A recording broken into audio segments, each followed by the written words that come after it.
5 Mayıs'ta yurt dışındaki Uygurlar Washington, New York, Boston, Kanada, Montreal, Toronto ve diğer şehirlerin yanı sıra bazı yabancı ülkelerdeki Tayland Büyükelçiliği ve konsoloslukları önünde protesto gösterileri düzenleyerek gözaltına alınan Uygurların serbest bırakılmasını istedi.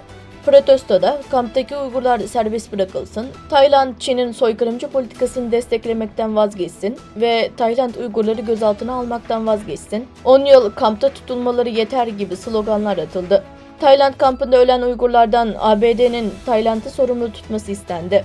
Cornell Üniversitesi öğrencileri tarafından Amerikan Uygur Derneği ve Uygurlara Özgürlük tarafından Washington, New York ve diğer şehirlerde düzenlenen protestolarda Tayland'ın ABD Büyükelçisi Thane Sangrat'a bir mektup hediye edildi. Mektupta, hükümetinizi Tayland'da kalan Uygur mültecileri serbest bırakmaya, aileleriyle yeniden bir araya getirmeye ve güvenli bir şekilde yeniden yaşamaları için ilgili hükümetlerle işbirliği yapmaya şiddetle davet ediyoruz dendi. Amerikan Uygur Derneği Başkanı Alfidar Eltibar'ın yazdığı mektupta 10 yıldır bir Tayland kampında tutulan Mat Tohti adlı bir Uygur mültecinin yakın zamanda öldüğü vurgulandı.